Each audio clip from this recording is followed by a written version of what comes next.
Well, good evening, gentlemen. Welcome Hi there. to Qatsyr Harvest. This is episode 41. I'm looking at our screen and, well, nope, I have the wrong show. So I need to go back and start all over again and see if I can bring up the correct show so I at least can see you guys. Otherwise, I'll be missing our interaction. Just one moment and I'll be right with you. There we are. Okay. I clicked the wrong one, and there we have Wookie, and we have a Shabbat Shalom from the Wook, from our producer. Hi, Kevin. Hello, Kirk. How are you? Good. Yep. As you can see, the Wookie is definitely styling on this show. He'll turn around and come back into camera view. There is no competing with the with the Wook. That is for darn sure. All right, so we are Qatsyr Harvest, episode 41. We have transitioned out of our rebuttal to the Christian New Testament. That was highly entertaining with their absolutely stupid. Stupid. That's a good word. Stupid. Stupid. Ripoff of Shabbat as if it were Pentecost, and it was kind of fun to go over because it was so ridiculous. But what it's done is it's brought us back into two prophets which speak vociferously of the conditions, the people, the timing, and the events pursuant to these final harvests. So that's where we are. And in the previous program, which was earlier today, I went through and spoke of the introduction, really, through Hosea, of what we are to expect today, what God has to say about his people. And my guess is you guys had a chance to listen to some of that. And boy, God is not impressed with Israel. Yeah, I mean, so Ephraim is perceived as that which is associated with religious maladies and sickness. And Yehudah is an oozing and pestilent wound. That's probably not a compliment. No. And he says, and then both prophetically of what would happen really within just a few decades of this time. And then again now, it's telling Israel that, running off to Asher is not going to work for you. And they were hauled off to Asher, and that is where they remained. It's where they would later write the Babylonian Talmud. It's where they made the Quran appear religious by selling Muhammad Talmud stories. And so that worked out really poorly for them. And now they're fixated on taking out and bombing into oblivion Asher, as in Arabia, trying to thwart the Iranian nuclear program. But that isn't going to work out either, because there was a time when it could be done, but it can't be done now, not sensibly. And the reason I say that is that while I would love to see the Iranian nuclear program taken out, while there's this proxy war going on against Russia, it has created this very tight alliance between Russia, China, and Ukraine. And you combine that with Trump's upping on sanctions against Russia and rearming Ukraine to fight and kill more Russians, with this huge tariff that he has leveled on China. Boy, it puts the United States in an exceedingly vulnerable position. And the consequence of trying to support Israel in this regard will be catastrophic. So this is not a good position for the world to be in, and that's why I rebuked this notion prophetically that going after Asher is not going to be a cure, but as Yahweh said, it's going to further ensnare you. And then God says, as a result, I will be akin to a roaring lion to Ephraim, and like a conciliatory lion approaching the family of Yehudah, I myself will tear up and tear apart, and then I will walk away and in some cases lift up such that nothing will rescue or nothing will be left to be rescued or snatched away. So this is rough language, and I can assure you, it was not anti-Semitic. Yeah. That's a given. So this isn't a pejorative in the sense of trying to slander his people inappropriately. This is his evaluation of them, and he wants them to know that, because if you don't know it, then how in the world is Israel going to survive what's coming? And I think it's also an interesting play on words, because there is an example here where similar things convey a vastly different outcome. So looking at Ephraim, the shakal, the lion, is roaring, and with it, God is posed to tear Yisrael apart. It is Taraf, ripping the nation, and then Halak, walking away. And as for Yisrael, there would be an Ein Natzel, no rescue anytime soon. But by contrast with Yahudah, the Kafir lion is conciliatory and ready to make amends. And we know this because Kafir is from Kafar, which is to reconcile, serving as the basis of Yom Kippurim and the Day of Reconciliations.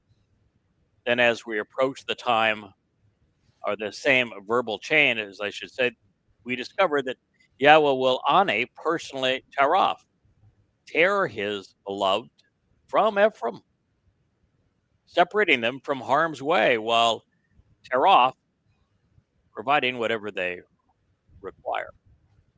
So rather than Halak, walk away, Yahweh will Nashah, lift them up and carry Yehudah home.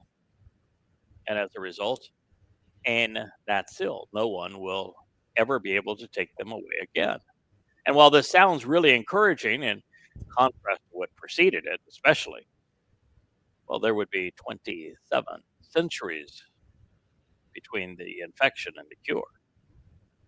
This suggests that God is addressing the ultimate and promised result of the Shabbat and Teruah harvest and the Kippurim homecoming.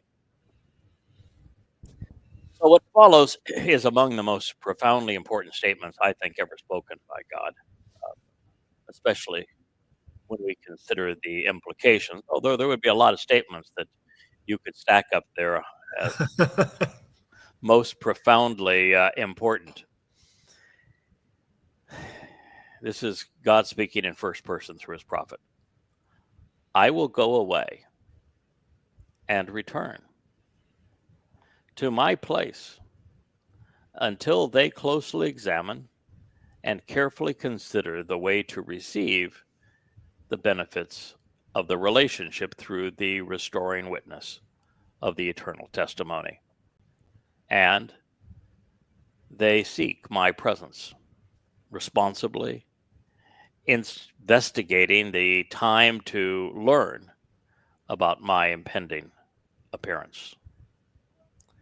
It is during the time of troubles that they will approach by earnestly seeking me, longing to learn about the relationship. Hosea 5:15. Well, fellas, this one is this is tough medicine, but it's also exceedingly important for who we are and what we're doing today and who we're doing it with. Yes. Yahweh divorced Israel 2,700 years ago. And in that period of time, he only found 3 prophets that would listen to him and speak for him. After Hosea, you have Zechariah, Yoel, and Malachi. That's it. And from that point, nothing for 2,500 years. That's a long time to go away. Now, Yahweh, even in his return, this can speak of really a process, because Yahweh says he's not going to return until they examine and carefully consider the benefits of the relationship along with the restoring witness, and that they seek his presence by investigating and learning about his appearance. Well, they're not going to go from Malachi, which was the last God spoke to them, where you can be assured that when we read Hosea, Yirmiah, Yashaya, Zechariah, and Yoel, and then Malachi, that there was no change in God's people. They remained every bit as recalcitrant, as embittered, as rebellious as they had always been. There was no turning away from religion. There was no turning away from politics. There was no turning back to Yahweh. There was no time in all of that period where they said, it's really a shame we should have not erased Yahweh's name. Let's re-include it in all of our documents and our witness and in our daily lives. That did not occur. There was no point where they said, boy, we have really blown it on Dode, our Messiah and King, and we need to give him credit for fulfilling Pesach, Matzah, and Bakodim. There was no, well, let's stop being religious and let's return to the proper attendance and understanding of the Moed Mikre. That didn't occur. Yeah. I don't think there's anything that occurred in the 2,500 years that gave Yahweh any hope that any of them were going to closely examine and carefully consider the way to receive the benefits of this relationship by way of a restoring witness. Except one thing. Yahweh can see past the present and into the future. And he had already made the determination that there would be an ad, and that the ad would be shamar, observant, regarding the Asher. And so he, in these words, actually predicted what we're doing to resolve this problem. And this is the thing that finally put me kind of over the hurdle of why would God have made such a big deal about the role we're playing? Because there's hundreds and hundreds of prophecies regarding it, and a score of different titles and designations regarding this role. Ad happens to be one of them. And so why would God make such a big deal out of it? He says more about this than almost anything in the Torah and prophets. And the answer is that without what we're doing, he can't return. He said, I'm not returning until you start paying attention to, closely examine, and carefully consider the means to the relationship through a restoring witness. So he can't return unless there is a restoring witness. And he comes to appreciate Asher by way of Shamar. Asher. And that's what is being said here. First word I ever looked up was Shamar. Yeah, Shamar. Closely examine, carefully consider, observe. So the answer here is that God would still be estranged from his people if he weren't reaching out to them through us. This is the whole purpose of the restoring witness to the eternal testimony. This is why Asher was the first word we translated. and came to understand the benefits of the relationship. It is why our entire mission is defined by Shamar. Yahweh has gone away, but he has returned by way of the restoring witness who closely examines and carefully considers the means to receive the benefits of the relationship. And this is what is causing his people to seek Yahweh's presence. This is the means to responsibly investigating and learning about God's return. And that is why there's these 35 books behind me on the shelf. That is why there are now 250 of the Yahweh blogs. That is why we reach out on all manner of social media.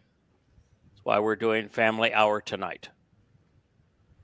You are witnessing Yahweh's return, at least the pretext to his return, through this program.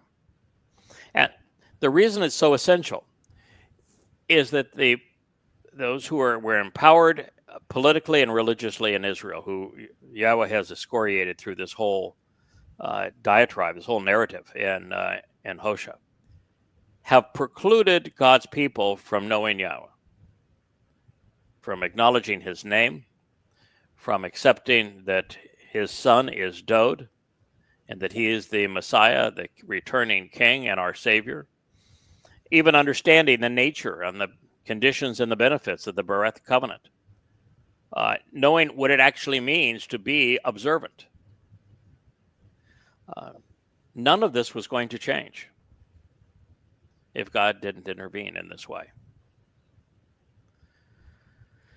And then he is saying that even with this intervention, and we've been at it now for 24 years, that even with this intervention, with the restoring witness who was observant, particularly about the benefits of the relationship, it is only during the time of trouble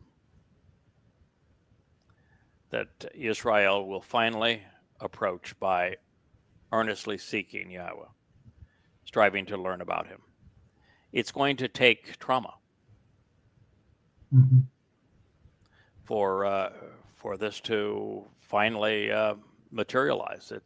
It is the time of trouble that's going to where it's going to be understood, appreciated, listened to, acknowledged, where it's going to resonate with God's people. And I spend a lot of time in social media now trying to herald the message, trying to get Israel's attention. I spoke a little bit about it this morning on the prelude to this program, and to say, just how frustrating that is, because Israel is really recalcitrant. They are exceedingly hard-headed. And they've moved into what I would call insanity mode, where they're continuing to do the same thing and expecting a different result. This idea that they're going to prevail and secure the nation by obliterating Hamas and turning Gaza into a demolition site. I've seen some of the pictures today as to what happened, and oh my God! And I understand that the Muslims are hiding among their children and their women, and they hide in schools and hospitals, and the only way for Israel to take out those who perpetrated the October 7th massacre is to bomb them where they are, surrounded by their women and children and inside of hospitals and schools. But oh my, is it a bad look. I mean, the BBC is having a field day showing pictures of how Israel bombed a school, bombed a hospital, and all of the dying and mutilated children. And while two of the people they took out today, good riddance, one was the Minister of Finance for Hamas, which means he was the recipient of great bribes from all around the world, Qatar and the EU, even the United States, the United Nations. And the other was the Muslim, not a Hamas member, but the Muslim that was most responsible for kidnapping the mother and two children who he later strangled. He was exterminated today. Well, killing him is small justice.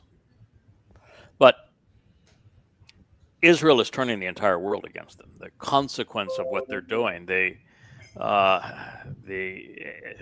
for nothing, because they're making more terrorists than they're killing, while they are angering the world to the point that they're going to be completely isolated. I mean, who would have thought, fellas, that the world would go into a period where throughout academia and throughout the mainstream media, that Israel, immediately after being abused in a more diabolical way than has happened to any people in the last 100 years, that Israel would be blamed, that the world would condemn Israel for responding to and trying to stop their own annihilation. Mm-hmm. And yet that's what we witnessed. And then who would have thought that it would be possible one day to a next to ignite a planet-wide trade war? To have the Trumpster come out with his charts and say, everybody gets a duty. And it's just such a changed world from what it previously was, and it's going to devolve into open hunting season on Jews. Mm-hmm. There's an article that I responded to today where they were showing that anti-Semitism in Ireland, particularly among Roman Catholics there, mm-hmm. has reached a level that is equivalent to what it was in the medieval period when the Roman Catholic Church tortured Jews with wanton impunity. And there's not a lot of people that recognize the Christian New Testament is grossly anti-Semitic and demonizes Jews because the Gentiles were desirous of replacing them, and therefore they had to demonize them to make that seem credible. But here we are. We are in a time of sorrow, of deepening troubles for Israel that it's going to be tough to survive as a Jew, whether it's in America or Europe or in Israel. Going to be tough to survive, and you don't have anyone that is really rallying to protect them from Islam, protect them from Christianity, protect them from progressives. They're not even rallying amongst themselves. Well, I mean, you see the protests they are, Kevin, but only in the manner that you're speaking of here.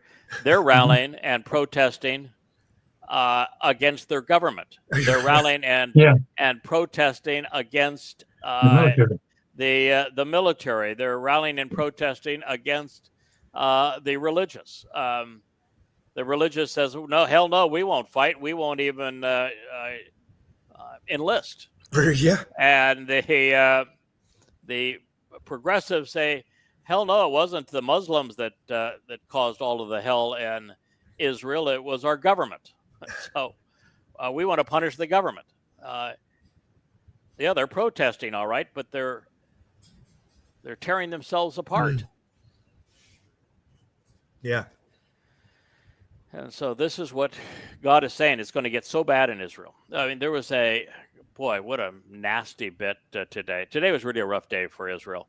The BBC, which is probably the largest news purveyor in Europe, was running story after story on how the IDF was bombing hospitals and schools and showing the mutilated bodies of children, and not mentioning that the Muslims were using these places to hide, and it's way too costly for Jews to go in as soldiers to take them out, because they put themselves at great risk.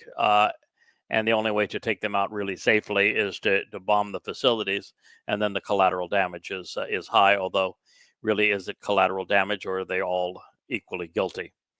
And then, on top of that, they go down to a zero level on U.S. Import duties, and with a zero duty on all imported goods from the United States, they're still hit with a massive duty by the Trump administration. And then you had Roseanne Barr of the Shin Bet writing a letter to the super liberal judiciary in Israel, saying that the only reason he was fired, not because he was incompetent and had every reason to know that 10/7 was going to happen. In fact, he had a file that was called Alaska Flood, and knew exactly the name of it and every aspect of it and who was sponsoring it and how they were going to come into Israel, and did nothing about it. And when he heard that it was happening at 6:30 in the morning, he went back to bed, didn't even bother calling Netanyahu. And yet he is complaining and saying the only reason I'm being fired is because, well, Netanyahu doesn't like the graft trial that's against him and wanted me to interfere in that graft trial. It's just really disgusting stuff. So if the man harbored that kind of thoughts, why would a prime minister want him serving in his government? But to air that kind of dirty language in Israel, God's people are mutually destructive. So here is Yahweh bemoaning that, saying essentially what we're saying. My people are impossible. I can't resonate. I can't reason with them. They're hard-headed. They're irascible. They're opinionated. They're religious. They're political. They're wrong about everything, and they've been wrong forever. So I'm just going to say adios, and I'm going to my my home in the seventh dimension. See you later. And then Yahweh, with a sense of humor, says, but then I'm going to send my messenger. I'm going to send the restoring witness. He's going to have to deal with them.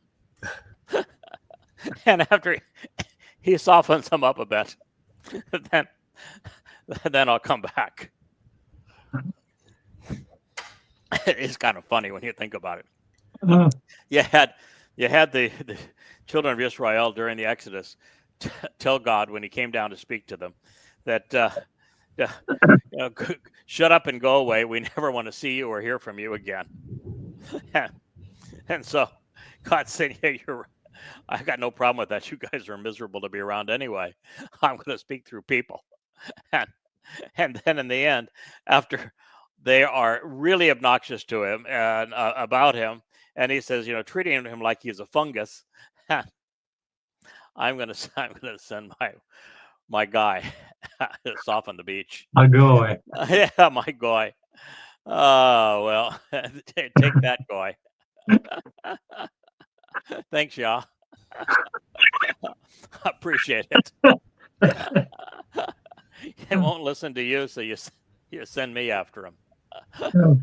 Okay. What he's basically saying, that doesn't work any better. But it finally gets so bad for Jews that they have no one else to turn to, and therefore our message will finally resonate.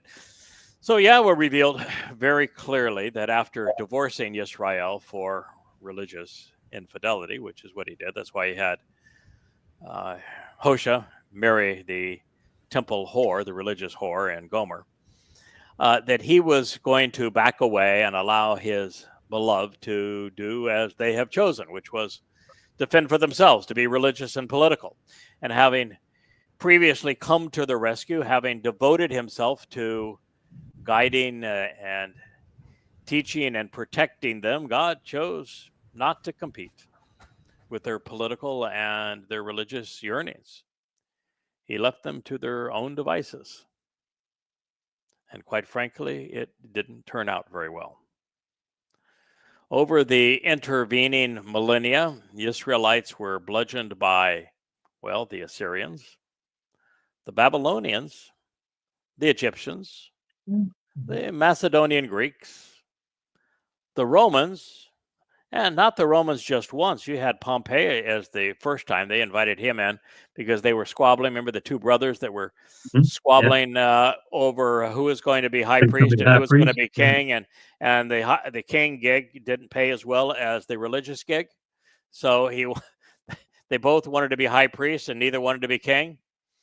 So tells you about the nature of Israel, doesn't it? So that was the Pompey intervention. That didn't go very well. Then you had Nero deciding to send Vespasian and his son Titus to go quell a rebellion that the Romans, of course, started by stealing from the temple. But that did not go very well, and mainly because the Jews were divided among themselves. Which makes the whole Christian New Testament so absurd because they have the Jews speak with one voice and be plotting as a cohesive unit, all Jews to kill the Christian God. And yeah, they speak with one voice, they act with one voice, and yet it was the very fact that they were a house divided that brought Rome in for the second time and caused Israel's defeat.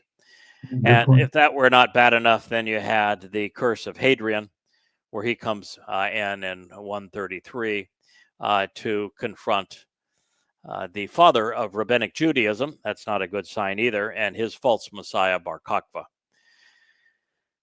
So we had 3 attacks by the Romans, and where were we? Oh, then we have the Roman Catholics. Oh boy, they were miserable to Jews.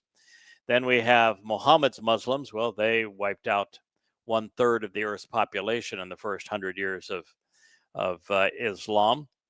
Then you had, and probably good that there weren't a lot of Jews at the time in Judea.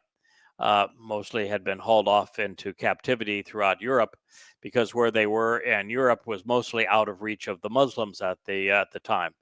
That was a favor, I guess.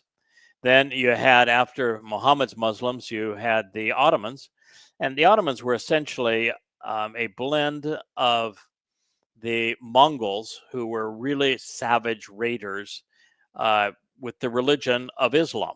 You combined Mongolian raiders and Islam. You got what was the Ottoman Turkish Empire. They were miserable to Jews. And then you had the Crusaders, and I'm not sure they were any better than the Ottomans. They hated Jews too, of course. And then you had the European Christians and all of the pogroms, and what a horrible period that was. And then we had the conspiratorialists who demonized Jews all throughout Europe.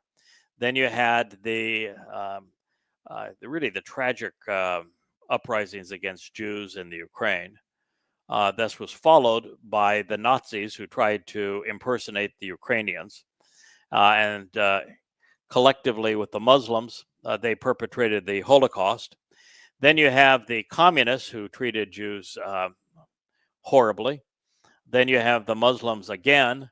And now you have this final generation of irrational progressives leaguing with the Muslims to annihilate Israel. So it's really been a rough ride, and it's getting rougher. And one would have thought that after a litany of abuse like this, there might have been some Jew somewhere who thought, well, since our approach has resulted in centuries of demonization, we might want to flip back through the pages to find something that led to a better outcome. Don't you think somebody would have read about Dode or Hezekiah? I mean, I think I would have done that. Yeah, the book's been there the whole time. They read it. Right. Yes. I mean, look what happened when they did. I mean, right.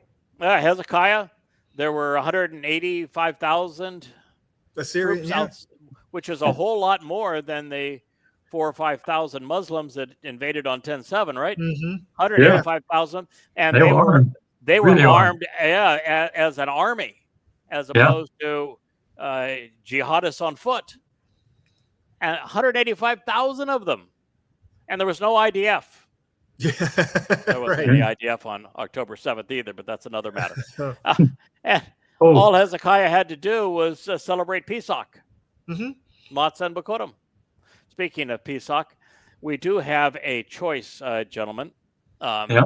We can celebrate Pesach a week from tonight.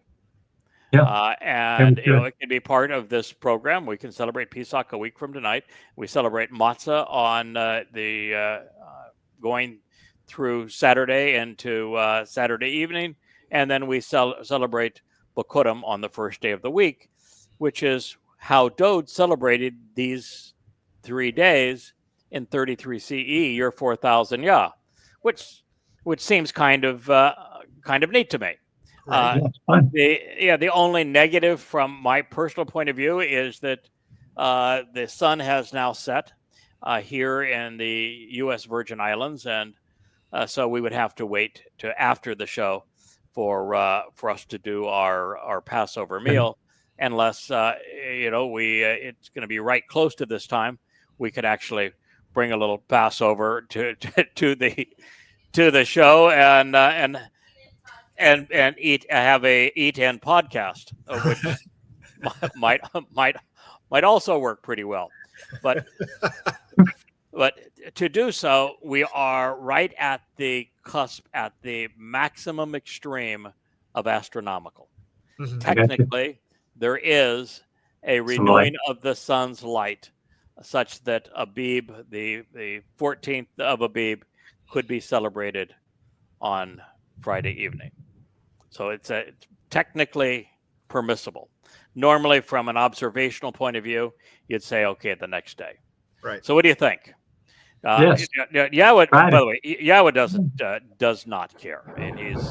And so long as you understand what Passover Fine. represents, Yeah. which we do, how it was fulfilled, when it was fulfilled, what it delivers, how it's incorporated into matzah, the fact that you celebrate it with justification on Friday versus Saturday is not a concern to Yahweh. And quite frankly, I don't know about you guys, but our matzah celebration would look looks a lot like Passover. Right. It is kind of a dual Passover. Uh-huh. And so you could extend the entire week one extra day to an 8th day and have 2 Passovers like Hezekiah did. Worked pretty well for Hezekiah. Right. I don't have 185,000 Assyrians out my window, but if I A lot of did, lizards. the dual celebrations of Passover would work quite well. Would work. Although with Yahweh, the single celebration of Passover, all Hezekiah had to do was read the Torah, get rid of all the religious symbols and worship in Israel, and celebrate Pesach, Matzah, and Bekurim, and the Assyrians were gone. One Malak, adios. Yeah. They just chose to celebrate the second one because, well, I guess they were so appreciative. They had a great time. They're like, Had a great time. Had a great time. This all worked really well. So anyway, my sense is from seeing you guys, listening to you guys, that your preference would be that we celebrate Pesach with this show next week at this time. I'm okay with anything. Absolutely. My only thing is that there's a lot of shows on TV about cooking, not a lot of shows about people eating. So, A new trend. so I don't know how that's going to play out, but we could round table around bites. Well, I have room on my table here. Maybe. I have plenty of room here. We might even get to see Michelle will be back there. Miss Leia serve her Pesach meal. Right. I'm leaning towards it, so it might be just a small taster meal during the show, and a more robust celebration of Pesach thereafter. Pesach is my favorite night of the year, so I don't want to. Certainly don't want to cheat the experience, but I think sharing the experience will work out just fine. Absolutely. Okay. Good. Okay, so that will be our plan. Now, speaking of Hezekiah, Israelites done so at any time during this long onslaught, had they chosen the same approach that he did. And he actually was a contemporary of Hosea. Upon rediscovering the Torah scroll, he did as Yahweh had asked. He removed all traces of religion from Judah. Then he and his fellow Yehudim celebrated the Mikra of Chag Matzah, not once, but twice. And as a result, the 185,000 Assyrian soldiers camped outside Jerusalem, the best equipped and trained militia on the planet, all died without firing a shot.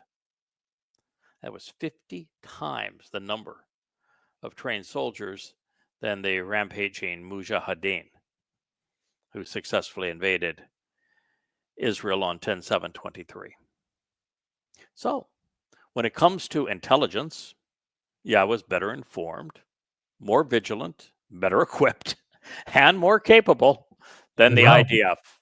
Just thought I would share that with you. If you're a Israelite, Yahweh is better informed, more vigilant, better equipped, and more capable than the IDF.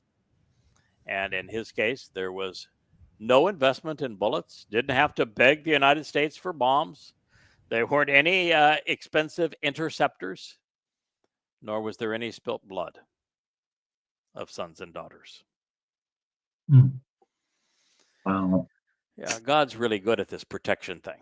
I mean, as you know, I wrote a exceedingly effective condemnation of Islam, both in Tea with Terrorists and Prophet of Doom 23 years ago.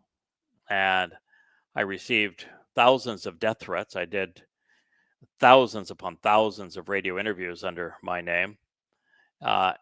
And yet in all that time, I never ducked.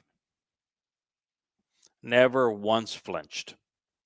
And I had times where there was large arenas that had been arranged for international simulcasts where I was debating Muslim clerics, and there were bomb threats, and a lot of people left the auditoriums after the bomb threats. I stayed right there and said, "Nah, I'm just going to go ahead and do this program like we intended to do it."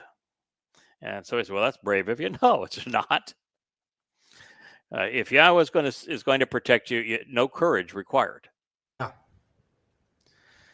So the defiant and insane nature of Israel going forward is macabre, and it's particularly troublesome knowing that there's going to be another massacre, a tsunami of Mujahideen as a result of the tidal wave of anti-Semitism that has flooded the world. Most Jews, rather than embracing Yahweh, have doubled down against him, becoming ever more entrenched and divisive and immoral, progressive politics and parasitic, suicidal Orthodox Judaism. It's interesting, too, that I have written 2 essays in the last 2 days.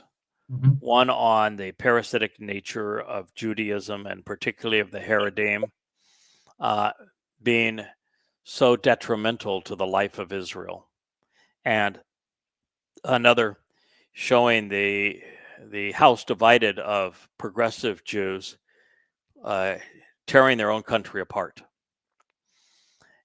And I haven't had a single Yehud, who is, one of the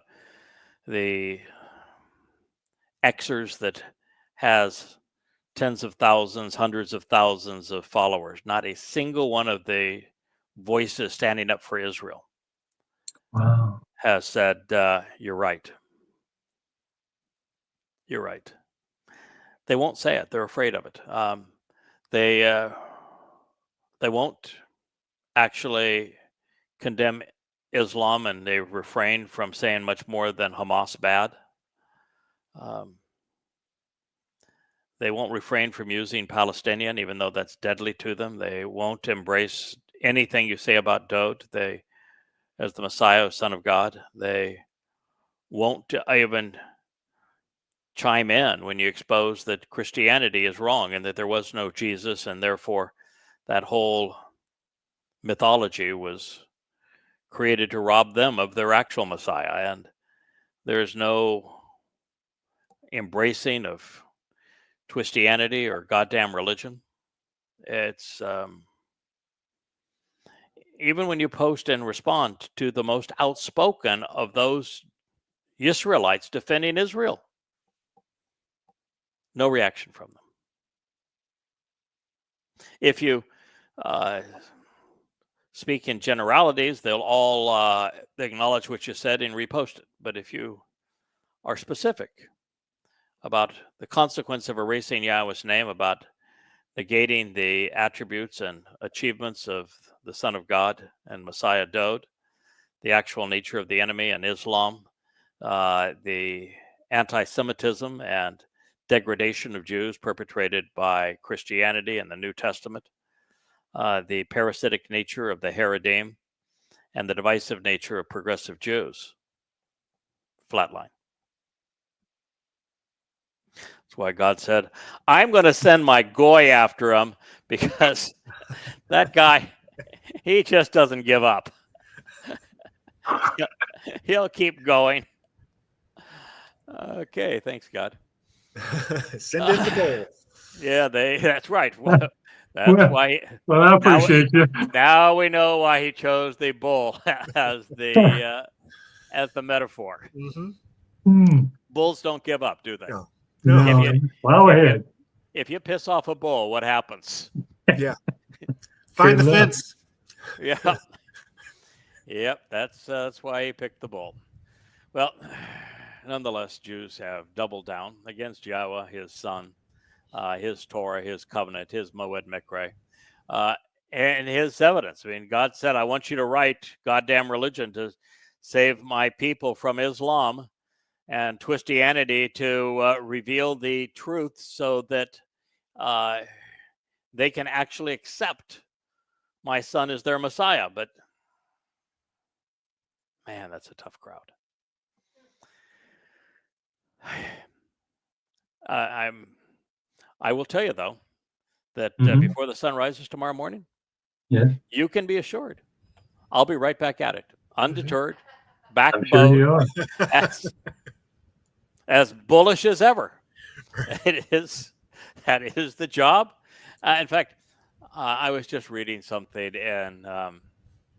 that Dode wrote about me in the 14th Mashal, and he says specifically of Yada that he is exceedingly well prepared to deal with the hostility of rebellion and antagonism and embitterness that is pervasive.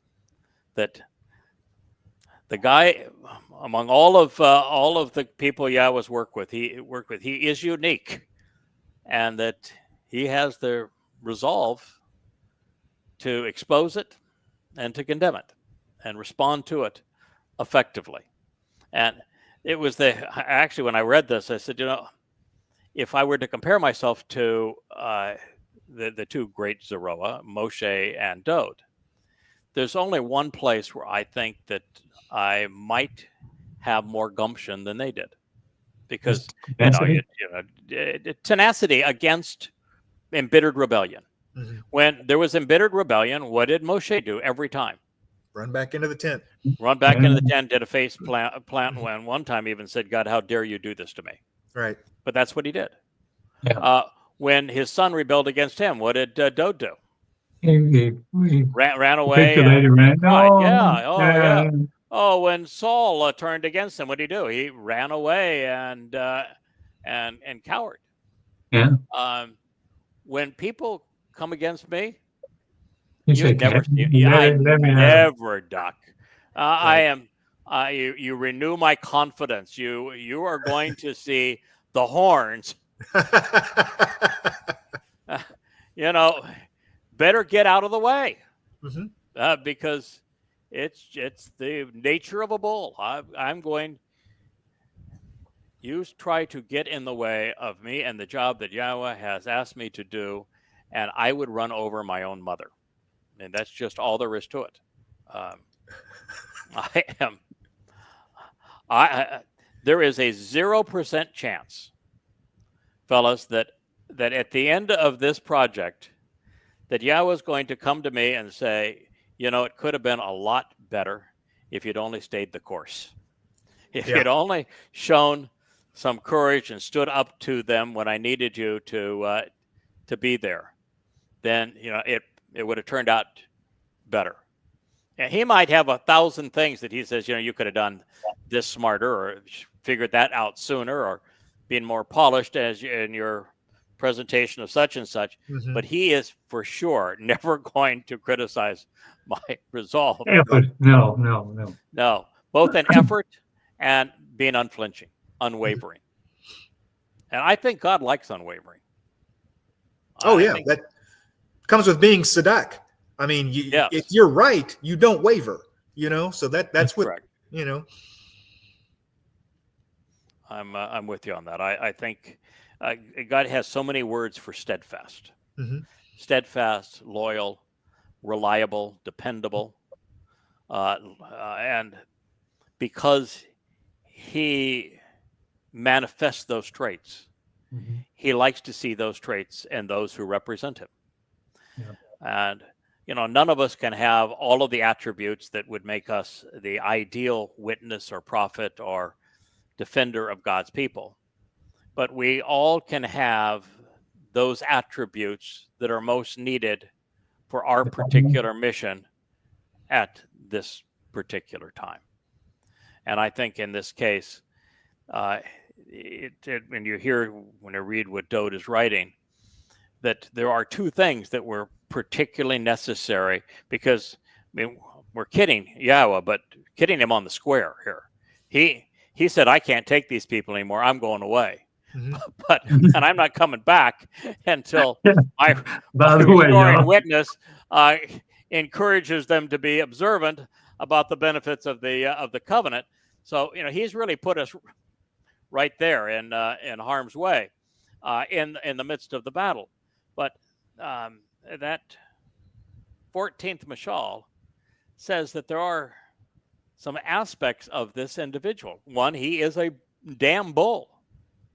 And that metaphor comes with a lot of attributes that are appropriate for this time. Bulls are never called cowardly. You never walk up to a bull and say, "You coward." Mm-hmm. You would never charge ahead. Say it once. Yeah. And the others that he mentions, and the single most common mention is chakma, 4 times. And chakma is ability to process information strategically such that you're able to deduce insights and conclusions from the evidence.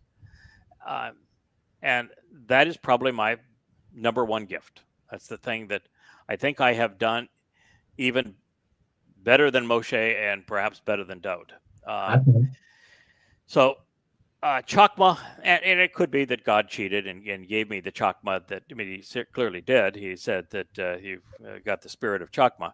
And so he may have just caused it to be that way.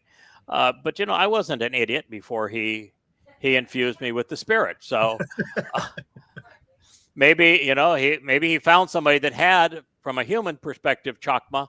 And so he says, that's a processor that runs at the speed that I need. Now, I will, I'll give it a little more zip. Give it a little booster. Yeah, give it a little booster. So chakma was one of them.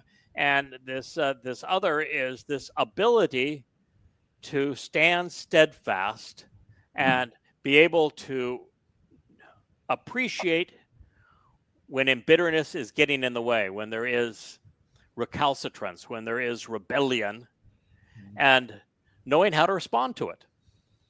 Yeah. And there's only really one effective technique. I hope there's only the technique. It's a technique I'm using, and I think it's the technique that will prevail. Okay. It's the technique that Yahweh used, so I think I'm on solid ground. And that is when people are as rebellious and as embittered and as stubborn as the children of Israel and full of themselves, there's only one way that you'll ultimately get to them. And that is you pound them and pound them and pound them. You keep on coming after them. You never flinch. You never look away. You marshal all of the evidence that can be brought to the occasion. You convey all of the credentials that God has provided. You systematically refute their positions, and you keep on coming at them with a truth that will ultimately resonate with them. It is a relentless pursuit of the truth and never flinching from it. And realizing that, yeah, they may be a rock wall, but there's never been a rock wall that has ever stood the test of time. Given enough time, we'll knock down this damn wall. Mm-hmm. We're going to do more than poke a hole in it. We're going to knock down that damn wall. And I think it's that persistence. And it's not a quiet persistence. This is not a meek persistence. I don't think Jews have ever respected meek. I'm not even sure God's ever respected meek. To tell you the truth, I think it's why he uses Gabor of those he respects. Bold, fierce, combative.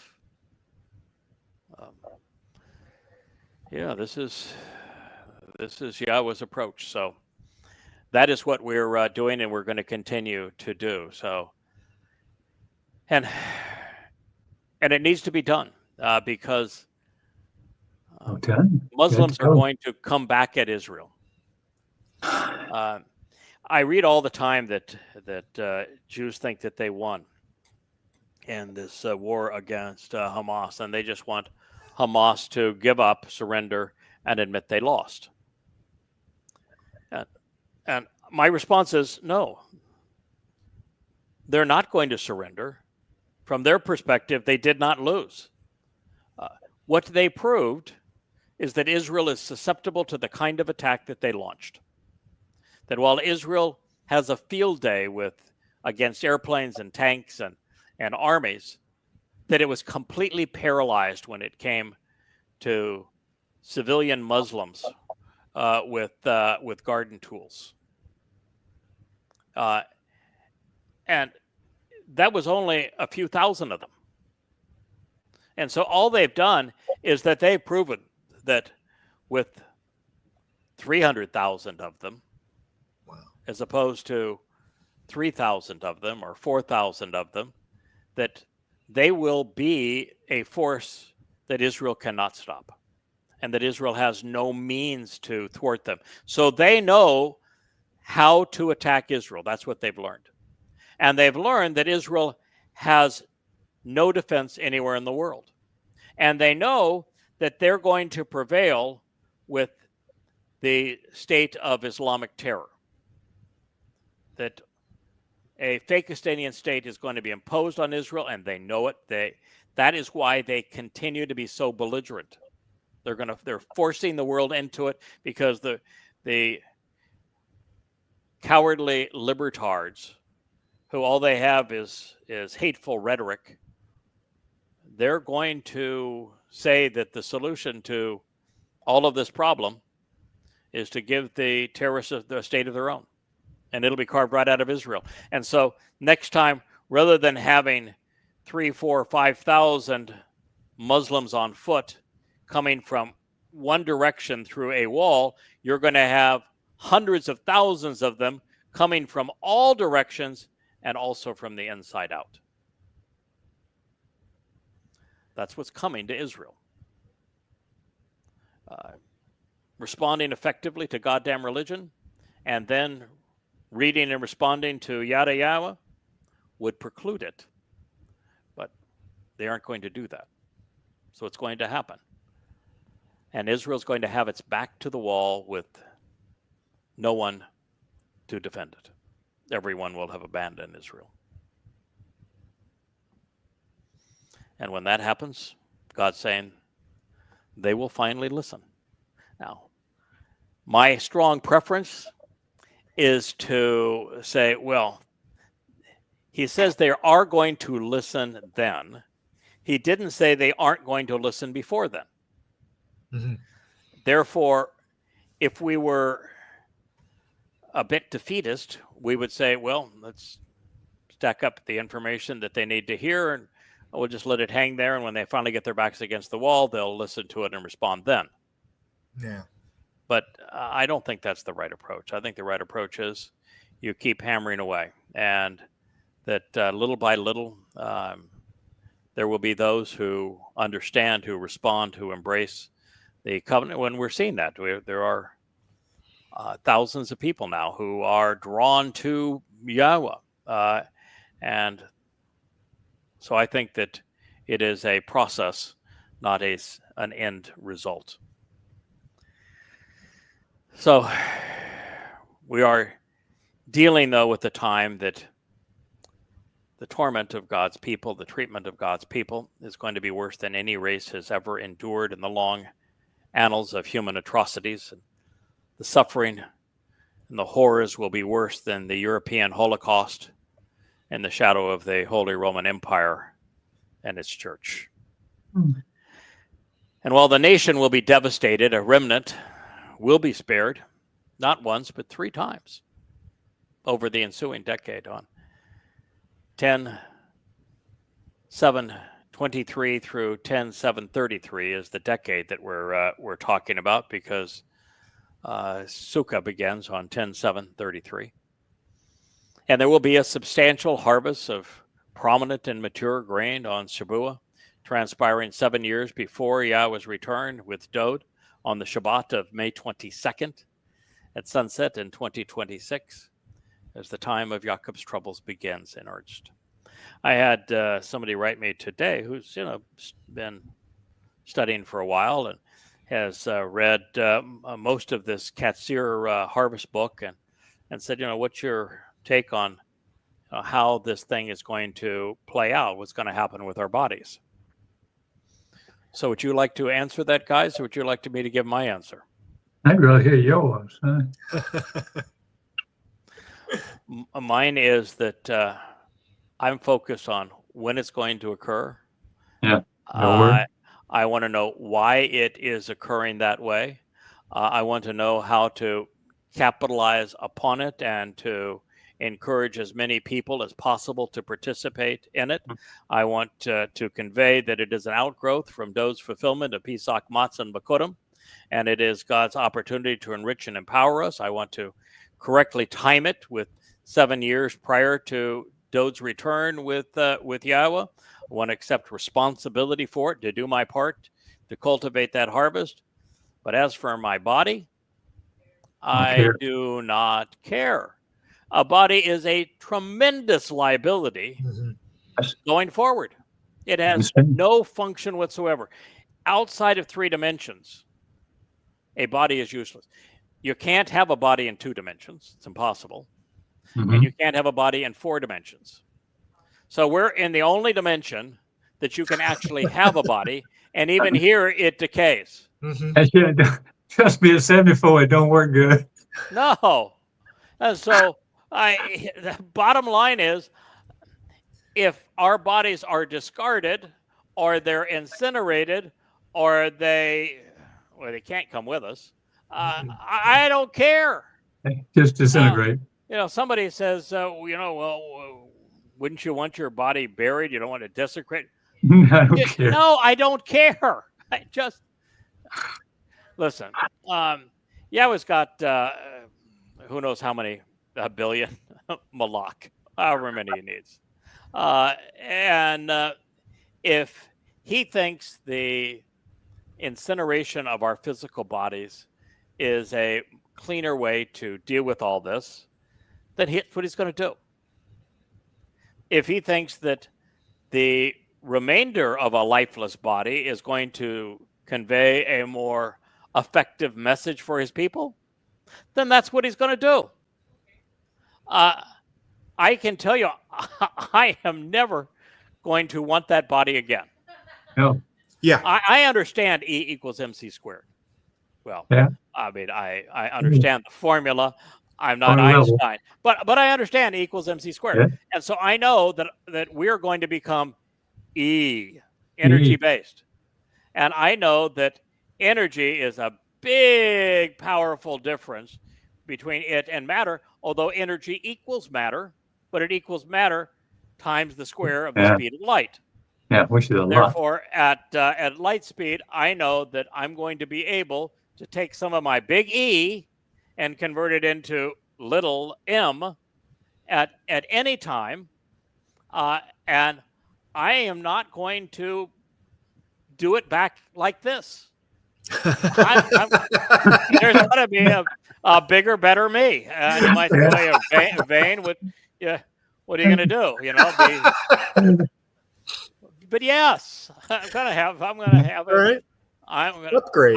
Listen, I'm going to push the bigger, better me all the way to the point of not so that my wife, I still want to recognize the new me, because I'd like my wife to like and love the new me. So I'm going to be a little careful on some of the improvements. But yeah, my existing body, no. Yeah. No.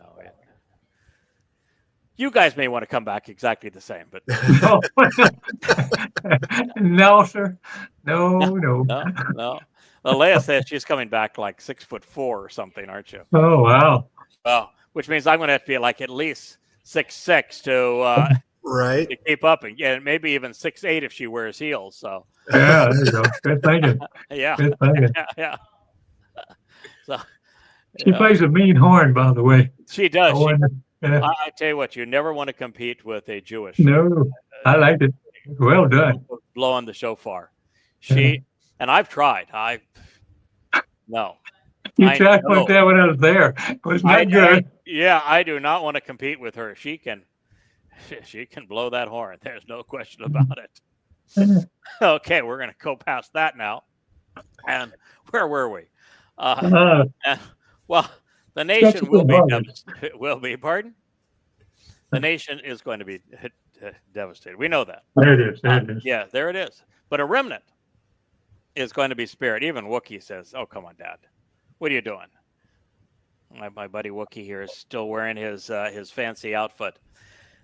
There is going to be a remnant left and that remnant on September 24th will be, because they will have a gleaning on the September 23rd. On the 24th, at the end of Jacob's troubles, we're going to have a protected remnant, and they're going to see the greatest show on earth. I mean, I think it's going to be the greatest show ever on earth. I was talking to Leah, because occasionally Leah gets kind of saddened by the notion that I'm going to be beat to a pulp by Satan. It's not her favorite vision. And she says, I'm going to go pop Satan in the nose. Probably will. Probably will. But I keep on laughing. It says, no, this is so different than what Dode endured. First of all, Dode endured Passover alone. And he was treated to the single cruelest torture in the history of humankind. Double whammy. And Christianity. And he knew that for the next 2,000 years, his people would ignore what he had achieved. Even worse, yeah. A triple whammy. And the quadruple whammy is then the next day, he carried our guilt into Sheol. And so he's the only person who's actually experienced Sheol and did it for us. So Dode, and then he had to endure the 2,000 years of his people rejecting him and ignoring what he had done for them. My situation is so much easier. I get beaten up pretty badly by Satan, but the fact of the matter is that there's this huge audience And that means that everybody that was harvested on Shabbat is going to be there. Everyone's harvested on Teruah is going to be there. The entire remnant of the children of Israel are going to be there. And guess what else? Yahweh's going to be there. Mm-hmm. Yes. And I get Elia to orchestrate. I mean, I didn't even want a funeral. I've told everybody, and if I, before I knew this was going to happen, I just said, listen, if I pass away, please put me. I don't care if I'm cremated. I don't care if I put me in a pine box. I really don't care. But I do care. No funeral. And now I'm going to have the ultimate funeral. It's going to be orchestrated by Elia. Right. Yeah. And then this funeral pyre is going to be ignited by God himself, who is going to release this torrent of water underneath it, this great spectacle of dancing waters that are pour off the Temple Mount, as Elia explains what's happening. And the result is literally going to save the children of Israel. And so I'm looking at this and saying, this is the best deal ever. You know, what a way to go. So, yeah, it's really going to be a marvelous thing. And I think I've shared with you before, it's the only time that I've actually seen a prophetic revelation. Mhm. I've witnessed the entire thing, exactly where it transpires, how it happens. And what's interesting is that after seeing the whole thing, now as I go through various prophecies, I find Yahweh confirming what he showed me. Mm-hmm. It's really an interesting thing. And again, we're talking a lot about this role that Yahweh has asked me to play in this, but we're talking about Shabbat and Teruah. Mm-hmm. That's the entire purpose of this role that Yahweh has asked me to play. Without me doing this on behalf of his people, there is no Shabbat and Teruah, so it wouldn't even bother me talking about them. No one would even know what they meant, much less when they were going to transpire or capitalize upon them. So if you're in, and I don't think we have anyone that's listening to our program that would be uncomfortable with us talking about the role I'm playing, because they're aware of it. They're excited about it. We're all excited about it. That's why we're here. We're just going to get Israel to listen. Mm-hmm. So this is the end to the time of Jacob's troubles. It's the time when the covenant family are going to return with Yahweh to witness this great event, to be part of this great event. I'm in my mind's eye, I have heard Yahweh's voice during this great explosion of fire and water. While Elia is orchestrating, is the master of ceremonies, and he is reprising what he did 40 Obel 888 years ago when he exposed and condemned religion and politics in Israel. There is a moment where Yahweh's booming voice speaks to his people. It's sort of like going back in time to the Exodus, where Yahweh's booming voice and brilliant fire, and he told the children of Israel, "This is my guy. I'm speaking through him to you." And in this case, this is my guy. I spoke through him to you. Mm-hmm. Giving enormous credence to what's going on, because this is the last chance that the remnant of Israel have. And so during this final celebration and harvest, represented by chittahim and the Shabua version, which are wheats in the plural form, this is the pronouncement that will soon occur. And of course, everyone who is represented by the mature and standing grain is going to return for the next harvest, which is then of olives. And therefore, it's of Israelites. Now, that does not mean that the standing grain is of primarily of Goyim. I don't think it is. I think it will include some Goyim, But the two loaves that come, they're coming out of Yisrael, or the homes of Yisrael. And when you're talking about two and Yisrael, it's always Yisrael and Yehudim. So I think they are the majority. And Bikurim is a firstborn children harvest, which would be mostly Yehudim and Yisraelites. I think Shabbat is mostly Yisraelites and Yehudim, but there will be Goyim. There are those who have sojourned with God's people that are included in that guest list. And as we know, there's 8 individuals that return to support the ongoing work of Yahweh so that he can return. Now, we know that Shabbat, the first phase of it, is an olive harvest. It is a gleaning, a lakat, and that this reaping will transpire on Teruah, and then on the solar eclipse on the Shabbat beginning September 24th, there will be the final sacrifice of the Adamah Parah. Then 10 days later, Yahweh and Dod will return to reconcile the relationship with the final remnant of Yisraelites on Yom Kippurim, 6:22 p.m. as the sun sets in Jerusalem in the Yobel year of 6,000 Yah, October 2nd, 2033. 5 days thereafter, during a lunar eclipse, Sukkah is going to be celebrated as the covenant family camps out with father and son under the exact same conditions that existed in Eden, which means we're coming full circle. It's such a marvelous story, and this is what we're here to share. This is what we've learned. This is the timing. And for anyone listening to us tonight, particularly if you are a Yisraelite, an Israelite, particularly if you are a Yehud, Jew, and you're hearing, well, 2033, that's still what? 8 years from now, I got plenty of time. No, you don't. And expeditions. No, you don't. First of all, that would be enormously selfish. And at this time when Israel is fighting for its very existence, Jews for their right to exist, why would you be selfish?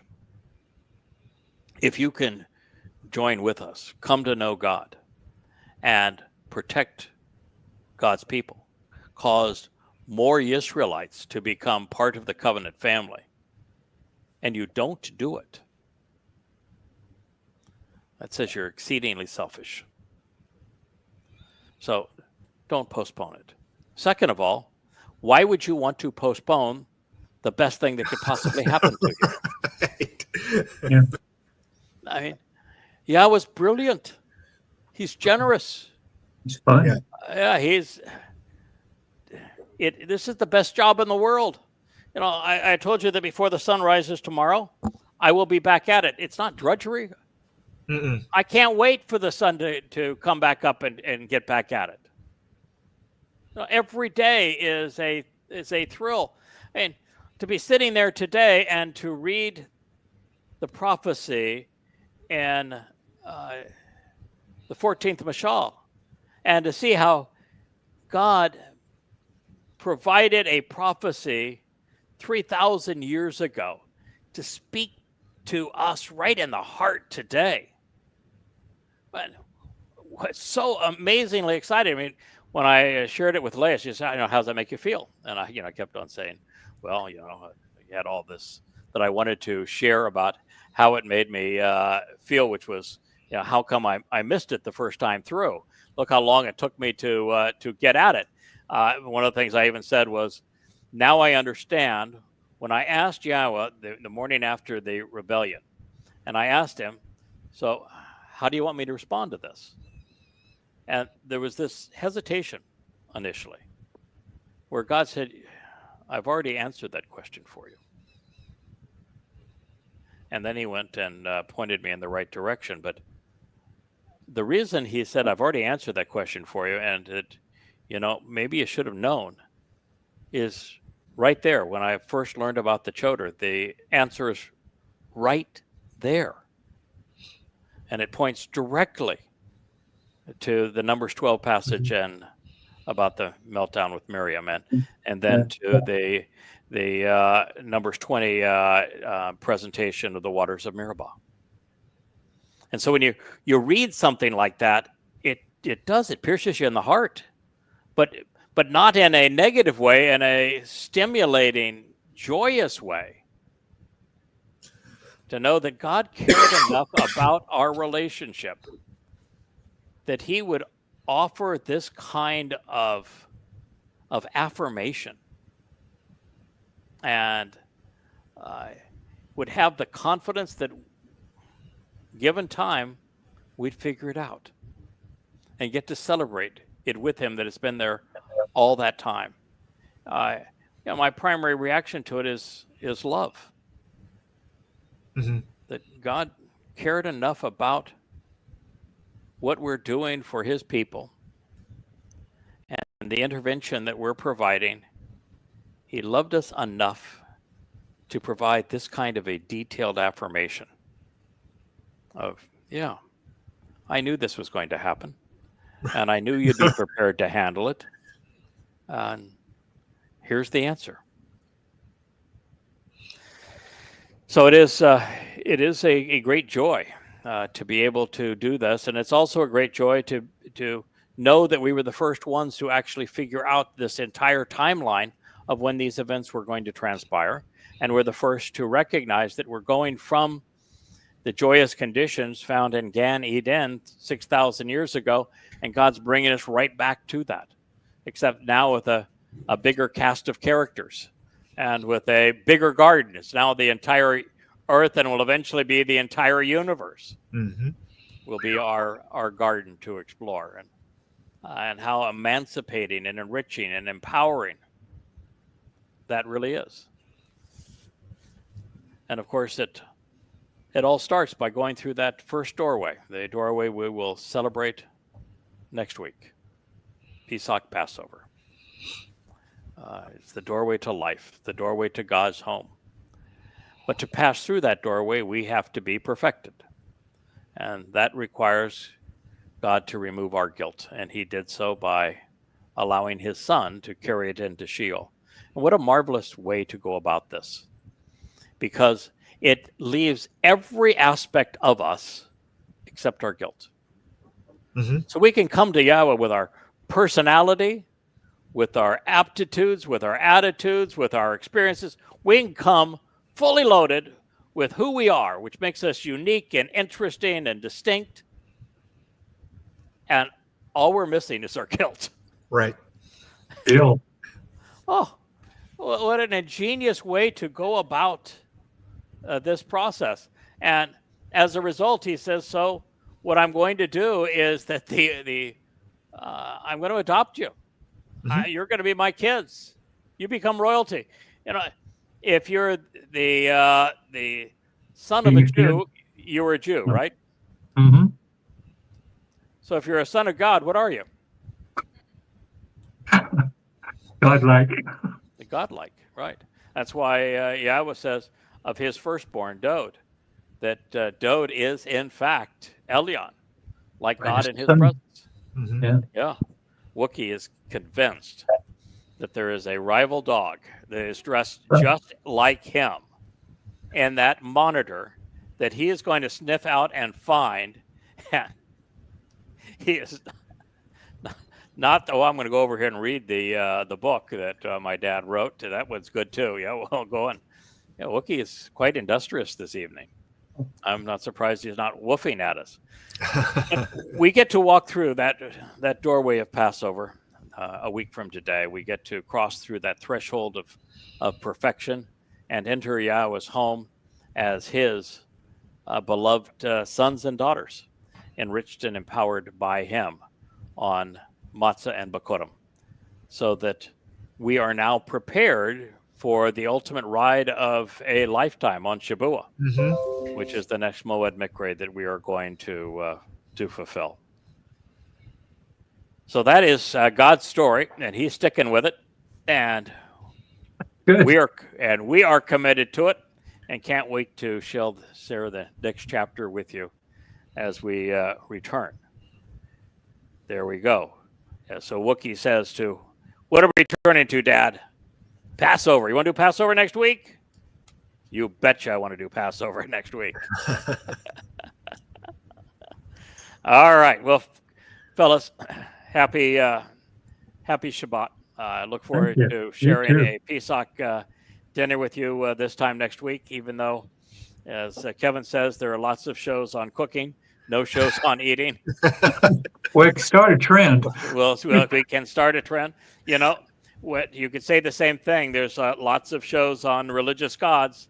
There had never been one on the real one. Never one on Yahweh. Right, So, right. Oh, I think we're in good company, being unique. Yeah, Uh-huh. I was really fond of this idea of Kodesh being Yes. set apart, and everything's got to be like it. Kodesh. So we are going to be as Kodesh as possible. And my hope is that that we'll soon be able to pursue the continuation of what started as the series on the Choder, and then migrated into the series on the man from Edom. Mm-hmm. And as we go forward from that, it's really an expression of all of the terms that Yahweh used. And so I don't want to just continue it as the Choder or man from Edom, because it embraces all of them as we go through the two witnesses that are in Zechariah 4. Mm-hmm. That takes us, because of the statements that are made, into the presentation of the Choder and the Mashal 14, which then will bring us back to the conclusion of Zechariah 4. We'll go into Zechariah 5 and into 6. And then we really have a more comprehensive portrait of the prophetic purpose and witness of this individual by many names, but a singular purpose. So we got to come up with a name, and I'm a little bit concerned that when I wrote them all down, we would be a third of the way into the show by the time we finished the title. And Leah's over there on her little laptop as she types in the show titles, and I'll have to have her come in about 15 minutes before showtime. Oh, sure time. If we have all of them. Leah's favorite is just to say, okay, he is the Zikaron, because Leah wrote a song, and I think mistook Zeroah for Zikaron in it. And I didn't have the heart to tell her, no, it's really just Zeroah, because it was very early on in the process. But I said, you can stay with Zechariah, because if you really look at the full meaning of the word, it means it's a memorable man. Mm-hmm. It's a man that helps us remember, because Zachar is a man, and Zachar as the verb is to remember. So it's a man that helps us remember, and it's a memorable man. And so she says, then let's just go with Zachar. It makes her song work. And then she says, you know what God always says about listening to what your wife says. There we are. All right, fellas. I'm looking forward to Passover this time next week. Gonna be a good time, Me too. Nice having this romp through Hosha, even though God wasn't so happy with his people. But he has a solution. He's sending his restoring witness to help his people become observant before his return. So we thank him for that, and for this opportunity, and for the results that he's going to deliver on behalf of his people, so that there's a wonderful celebration and homecoming on Yom Kippurim. Thank you, guys. Gentlemen. Thank you all for listening. Pleasure. Good night. Shabbat Shalom. Shabbat Shalom.